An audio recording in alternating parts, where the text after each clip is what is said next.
जी नाज़रीन, प्रोग्राम आख़िर छा के में तव्हांजो मेज़बान अली रज़ा मंगी तव्हांजे ॾाढो हाज़िर आहियां। नाज़रीन, मुल्की मईशत, वफ़ाक़ी हुकूमत जे लाइ चैलेंजिस, बजट 2022-23 ऐं मुल्क जो गाॾो हलाइण ॾुखियो आहे, सवलो आहे, अणांगो आहे। ॾुखिया फ़ैसिला अञा कहिड़ा थींदा? महांगाई तमामु घणी वधी वई आहे, आम माण्हू परेशान आहिनि, कारोबारी माण्हू परेशान आहिनि। मार्केट में जेकॾहिं वञे थो त मार्केट में दुकानदार चवे थो त माण्हुनि जी आमदरफ़्त अचणु वञणु तमामु घटि आहे। ख़रीदो फ़रोख़्त जेका आहे उहा घटिजी वई आहे, ख़रीद जेका क़ुवत आहे उहा घटिजी वई आहे। ज़रूरत जूं शयूं ॾुखे तरीक़े सां उहो माण्हू ख़रीद करे पियो। वफ़ाक़ी हुकूमत दावा करे पई, कोशिशि करे पई ऐं उन्हनि जो इहो चवणु आहे त असांजो इरादो आहे त असां मईशत खे बहाल कयूं। पेट्रोल महांगो थियण जो अञा बि इशारो ॾिनो वियो आहे। बिज़नेस कॉन्फ्रेंस बि थी आहे, वफ़ाक़ी काबीना जो अॼु इजलास बि थियो आहे। मार्केटूं सवेर खोलण ऐं सवेर बंदि करण जो बि फ़ैसिलो थियो आहे। ॻाल्हि ॿोल कंदासीं। इक़्तिसादी माहिर आहिनि ऐं वज़ीर आज़म जा अॻूणा सलाहकार आहिनि डॉक्टर मिर्ज़ा अख्तियार बेग साहब असांखे जॉइन कयो आहे। डॉक्टर साहब, प्रोग्राम में खुशामदीद कहता हूँ। बहुत शुक्रिया आपका। डॉक्टर साहब, कैसे देखते हैं? पहले तो मुल्की मईशत पर मुख्तसर बात करें, फिर वफाकी काबीना और उनके फैसले और बिज़नेस कॉन्फ्रेंस भी हुई है, और आज कैसे देखते हैं? काबीना के इजलास पे भी बात करेंगे, लेकिन मुल्की मईशत इस वक्त आप कहाँ पर देख रहे हैं और कैसे देख रहे हैं? देखिए, मुल्की मईशत इस वक्त शदीद दबाव का शिकार है। बिजनेसमैन परेशान है, आम आदमी परेशान है, और कुछ समझ में नहीं आ रहा है कि ये किस तरफ हम जा रहे हैं। साथ ही साथ IMF का प्रोग्राम की अनसर्टेनिटी है। हालांकि हमने IMF की जो बड़ी शर्तें थी, जिसमें पेट्रोलियम मसनूआत की कीमत में 30 रुपए 2 बार बढ़ाना था, वो बढ़ा दिया। बिजली की कीमत 9 रुपए फी यूनिट बढ़ाना था, वो बढ़ा दिया। इंडस्ट्रियल एमनेस्टी जो दी थी साबिक हुकूमत ने, वो हमने IMF के कहने से विड्रॉ कर ली, ख़त्म कर दी। लेकिन ये है कि अब गैस की कीमतें भी 45% पहली जुलाई से बढ़ाई जा रही हैं। उसके लिए ओगरा ने ऑलरेडी एक्सेप्ट कर लिया है। लेकिन रुपये के ऊपर बहुत दबाव है। रुपये एक एक दिन में 3 से 4 रुपए टूट रहा है, जो कभी इतना नहीं कमजोर रुपये हुआ और देखा भी नहीं गया इतना कमजोर रुपये पाकिस्तानी का। आज 203 रुपए जो है इंटर बैंक में और 205 रुपए ओपन मार्केट में रुपये डॉलर के अगेंस्ट ट्रेड कर रहा था, लेकिन डॉलर मार्केट में नहीं थे। उससे ये अंदाजा हो रहा है कि ये मजीद जो है रुपये वो टूटेगा, वो क्रैश होगा। सवाल ये है कि ये चीजें जो आने वाले वक्त में मुझे एक इशारा कर रही हैं, वो बहुत हाइपर इन्फ्लेशन का, यानी बहुत ही महंगाई में शदीद इजाफा होगा, जो एक आम आदमी इसको बर्दाश्त नहीं कर सकेगा।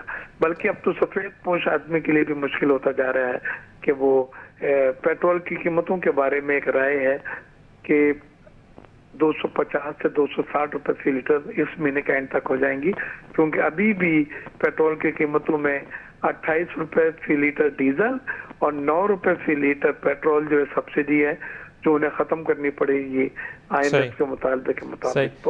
लेकिन डॉक्टर साहब 200 के ऊपर तो आ चुके हैं। बिल्कुल बिल्कुल। डॉक्टर साहब, हल क्या है? तो मतलब आम आदमी परेशान है, बिजनेसमैन परेशान है, तवानाई बहरान है, इंडस्ट्रीज़ को जो है गैस और बिजली फराम हो रही है, कम हो रही है, नहीं हो रही है, ये भी एक चैलेंज है। तो आज भी ये कहते हैं कि 25,600 मेगावाट मौजूद है, दस्तयाब है, और 28,400 मेगावाट जो बिजली है उसकी तलब है। तो ये मतलब खसारा जो है, डेफिसिट जो है, ये तवानाई में भी है, और मखरूज तो हम हो चुके हैं, और IMF के जितने भी शराइत हैं वो भी हमें मानने पड़ेंगे। तो मतलब ये जो मुश्किल फैसलों की बात पिछली हुकूमत से चल रही है, वक्त में बहुत ही चैलेंजेस नजर आ रहे हैं। पहली चीज तो ये, अभी फौरी तौर पे जून तक हमको $3 बिलियन की जरूरत है, जो कर्जों की अदायगियों के लिए, करंट अकाउंट के खसारे को पूरा करने के लिए हमको चाहिए।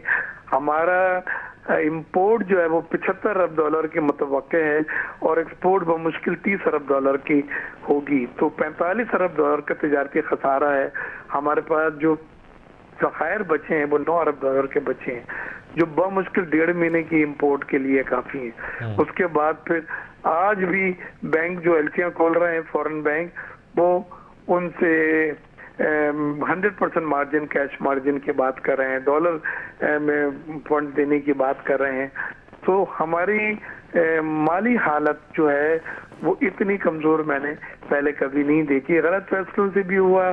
जो आउटगोइंग गवर्नमेंट थी, उन्होंने जो मराहत पेट्रोल पे देखे गए 10 रुपए फी लीटर और जो बिजली पे 5 रुपए फी यूनिट दी हैं, उससे हमें तकरीबन 4 महीने में 500 अरब रुपए का खसारा हुआ है। लेकिन अब जो कीमतें बढ़ी हैं, 223 रुपए 225 रुपए तेल की कीमत हो गई। अब ये एक गरीब आदमी के लिए तेल की कीमतें 210 के करीब हो चुकी हैं और मजीद जब पेट्रोलियम डेवलपमेंट लीग 4 रुपए फी लीटर लगाने को कहा है और जीएसटी भी 17% करा है, तो लोग कह रहे हैं ये 250 से 260 रुपए फी लीटर हो जाएंगी। ये एक ऐसा अमल है, उसके लिए हमें अपने आप को तैयार करना है। पहले तुम पेट्रोल के कंजम्पशन कम से कम करें, आधा कर दें। गवर्नमेंट इदारों में जो पेट्रोल अलाउंस है उसको काट के आधा करें। अच्छा डॉक्टर साहब, जैसे आप कह रहे हैं कि जी डॉक्टर साहब, आज वफाकी काबीना का इजलास हुआ है जिसमें यही फैसला हुआ है कि जो ब्यूरोक्रेट्स हैं, जो वज़रा हैं, उनको पेट्रोल जो है वो कम दिया जाएगा, पेट्रोल डीज़ल उनको उनकी कोटा से कम दिया जाएगा और वज़रा जो हैं वो मतलब दौरे भी नहीं कर सकते और बाहर भी नहीं जा सकते, तो पाबंदी आयद की गई है। तो क्या ये जो फैसले करना, मिर्ज़ा साहब मेरा सवाल ये है कि क्या फैसले करना ही काफ़ी है या उन पर अमल दरामद कौन करवाएगा? नहीं, अमल दरामद नहीं होगा तो अब अपने आप को धोखा दे रहे हैं। मैं तो कहता हूँ 2 चीजें बड़ी जरूरी हैं। एक, फाइनेंशियल इमरजेंसी लगाई जाए, तमाम तरह के गैर अखराजात को कट करा जाए, गैर पैदावारी अखराजात को कट किया जाए, पेट्रोल के अलाउंसेज और दूसरे अलाउंसेज जो मराहत को उसको कट किया जाए। और ये सिर्फ ब्यूरोक्रेसी और गवर्नमेंट ऑफिशियल्स और ब्यूरोक्रेट्स और पार्लियामेंटेरियन के लिए नहीं, बल्कि हम सब आदमियों को, हम अपने अपने फैक्ट्रीज में, अपने अपने ऑफिसेज में, कंपनियों में उन्हें जो अलाउंसेज वगैरह दे रहे हैं वो कम करें, ताकि ये पेट्रोल की हमारी जो 17 बिलियन की इंपोर्ट हो गई है पेट्रोलियम मसनूआत की, जो पाकिस्तान की तारीख में 70 साल की रिकॉर्ड है, उसको हम कम कर सकें। फिर खाने पीने की अशिया खुदारा ज़रात को फाल करें। ज़रात पहले हमारी ये सब चीज़ें खुद कफील थी, हम एक्सपोर्ट करते थे।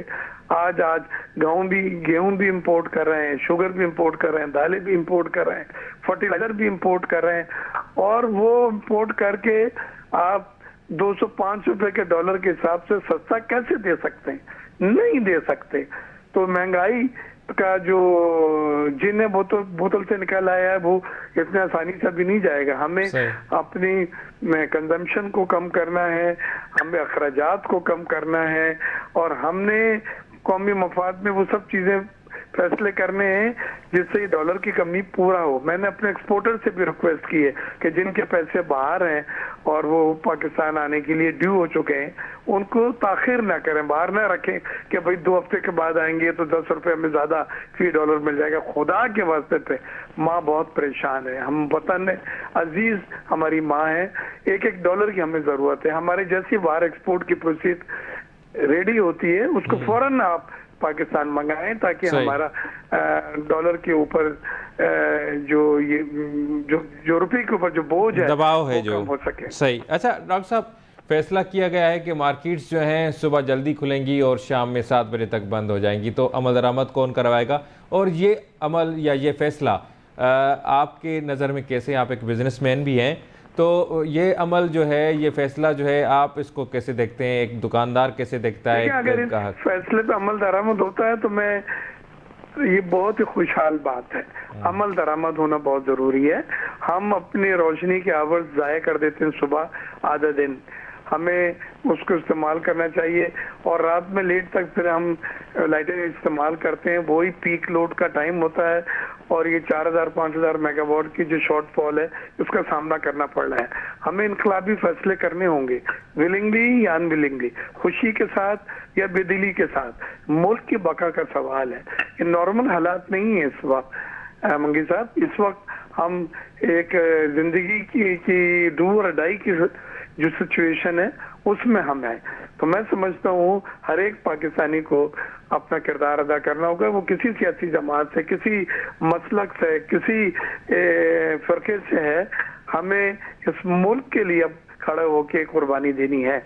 और ये मुल्क खुदा ना खास्ता अगर डिफॉल्ट हो गया तो पाकिस्तान एक न्यूक्लियर स्टेट है। पाकिस्तान ये अफोर्ड नहीं कर सकता कि डिफॉल्ट हो। हमारे न्यूक्लियर असासे जो हैं वो खतरे में पड़ सकते हैं।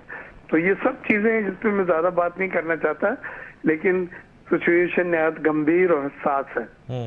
अच्छा डॉक्टर साहब, IMF ने मुतालबा किया है कि आइंदा बजट जो होगा, वफाकी बजट जो पेश किया जाएगा, तो ये तो बरवायत खसारे वाला ही बजट होता है हर दफ़े। कोई भी हुकूमत हो, किसी भी पार्टी की हुकूमत हो, तो बजट जो भी पेश किया जाता है तो वो खसारे वाला ही होता है, क्योंकि करंट अकाउंट डेफिसिट बरकरार है और वो दिन ब दिन बढ़ता ही जा रहा है।